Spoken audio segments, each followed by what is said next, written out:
Et à ce moment-là, j'ai pas besoin d'enfanter quelqu'un, puisque la personne, elle existe maintenant, tout de suite, dans le non-temps. Et plus tard, quand il y aura eu conception, puis accouchement, puis que la personne aura grandi et aura atteint un certain âge qui lui permettra de devenir suffisamment conscient pour communiquer avec moi.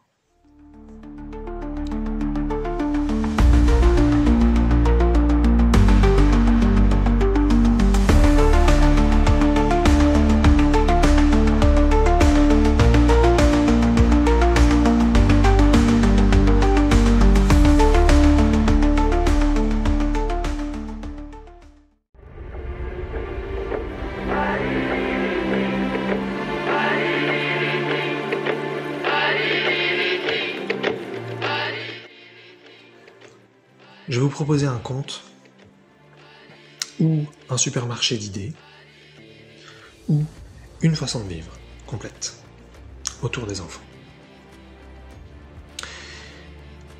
Les enfants, pour moi, ça n'a pas de sens. Pour un certain nombre de raisons. Dans un premier temps, on pourrait se dire que ça fait sens pour ne serait-ce que faire perdurer l'espèce, que de faire des enfants. Il y a aussi l'idée toute simple que on a envie de fonder une famille, puis on a envie de transmettre beaucoup de choses à ses enfants, et donc on a envie de les voir grandir de l'an 0 à peut-être l'an 20, l'an 30, l'an 40, peu importe. Et voilà, et puis on a envie de partager plein de choses avec des gens dont on se sent très très proche, et on a envie de beaucoup d'intimité, beaucoup de proximité. Et donc tout ça peut donner un certain sens. Mais lorsque vous commencez à penser beaucoup plus large, tout ça s'écroule progressivement. En tout cas dans mon cas. Et il y a sans doute beaucoup d'autres façons de penser autour des enfants. D'une part, moi je ne partage pas l'idée d'un être qui s'incarne et qui a oublié qui il était. Donc, si j'avais des enfants, je communiquerais avec eux d'un point de vue non physique avant qu'ils s'incarnent, avant la conception ou avant l'accouchement, ça reste du détail peut-être. Et donc il est hors de question pour moi d'avoir un enfant qui a oublié qui il était. Si l'enfant donc, quand il naît, il se souvient de qui il est, ou alors, mettons qu'il s'en souvienne très très vite et progressivement sur les quelques années, le temps que son cerveau se développe bien, voilà, puisque même si on peut avoir déjà des petites capacités psychiques naturelles chez la plupart des bébés, et puis donc chez les enfants très jeunes, voilà, admettons qu'ils se souviennent très très bien de d'où il vient, de toutes les vies qu'il a vécues, ou même des non-vies qu'il a vécues, de toutes les dimensions qu'il a visitées ou qu'il est en train de visiter, peu importe, mettons qu'il se souvienne pleinement de son identité, de comment il fonctionne. À ce moment-là, déjà, on arrive à un être qui commence à être très très très indépendant, d'un point de vue au minimum énergétique, et donc ma transmission de valeur commence à perdre totalement de son sens. C'est-à-dire que la position de « je suis un parent qui a maintenant un enfant qui ne sait pas grand-chose de l'existence, et je vais devoir donc lui transmettre beaucoup de choses et cela me fait plaisir », eh bien ça tombe. Donc déjà, on va perdre un énorme intérêt, dans mon cas, bien sûr, à avoir des enfants.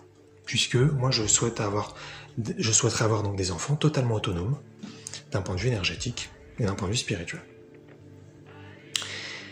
Ensuite, vient l'idée du vieillissement. Je pense que c'est important pour beaucoup d'avoir le vieillissement, ça leur permet d'avoir une identité auquel ils savent se rattacher, peut-être qu'ils se disent que à tel âge, ce serait bien qu'ils aient accompli telle ou telle chose, et puis à tel âge, ce serait bien qu'ils accomplissent telle ou telle chose, et puis je sais qu'il y en a, c'est intéressant pour eux d'être grand-père, grand-mère, avec un certain corps qui correspond. Et donc, se dire que le vieillissement s'arrêterait pour ceux que ça intéresse pourrait être très problématique vis-à-vis des enfants, parce que à ce moment-là, l'identité du grand-mère, de la grand-mère, du grand-père, qui est donc vieux, avec des guillemets,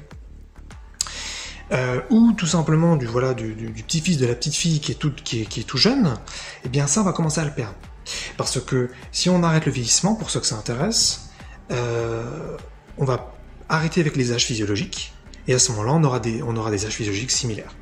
Et là, on va perdre aussi l'intérêt d'avoir des enfants pour profiter de cet écart d'âge qui va aussi être lié à la transmission, mais tout simplement qui nous donne un sens visuel quand on regarde notre proche, notre parent. Donc voilà, dans mon cas, ce serait plutôt justement que nous ayons les mêmes âges physiologiques, pour ceux qui veulent, puisque bien sûr ensuite on pourrait varier autant qu'on veut, et on pourrait même se faire plaisir à devenir vieux juste pour voir ce que ça fait, il n'y aurait pas de mal à ça, moi je suis pour la liberté, je suis pas pour l'imposition d'un âge physiologique. Mais dans tous les cas, c'est pareil, on va commencer à perdre un énorme intérêt, puisque l'écart va se creuser, voire va disparaître. On pourrait même avoir à ce moment-là, on pourrait même imaginer que dans des familles, certains arrêtent de vieillir et d'autres continuent de vieillir, et donc à ce moment-là, notre petit-fils, notre petite-fille deviendrait plus vieux que nous, physiologiquement. Et là, on arrive dans des choses qui me semblent très bizarres pour beaucoup, et qui pour moi, je trouve tout à fait normal. Donc déjà, voilà, on va perdre un deuxième intérêt, c'est que les enfants sont censés mourir après nous, et puis découvrir des choses après nous, et on commence à arriver à un niveau de plus en plus égal. Autre sujet, c'est le corps.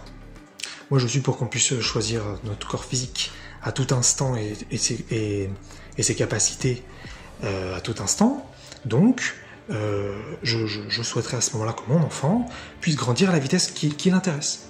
Et que donc il ait un corps d'adulte à 1 an s'il a envie.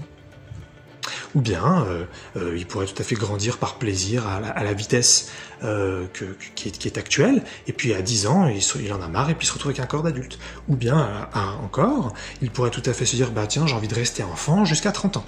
Pourquoi pas? 30 ans donc d'âge chronologique. Et vous voyez, tout ça, ça commence à faire tellement de modifications qu'en fin de compte, on perd totalement le système actuel sur le fait d'être parent et d'avoir des enfants. Et moi, j'adore ça. Non pas pour remettre en question le système actuel, absolument pas, mais j'adore parce que y a tellement de choix, il y a tellement de liberté, il y a tellement de possibles. Et à ce moment-là, en fait, moi, je commence à voir, donc, si j'avais un enfant, en fait, c'est mon égal. S'il a envie, le même corps que moi. S'il a envie, les mêmes capacités que moi. S'il a envie, les mêmes compétences que moi, les mêmes connaissances que moi. Il se souvient complètement de qui il est, il a donc pas du tout besoin de moi. Et donc ce n'est plus un enfant au sens où on l'entend.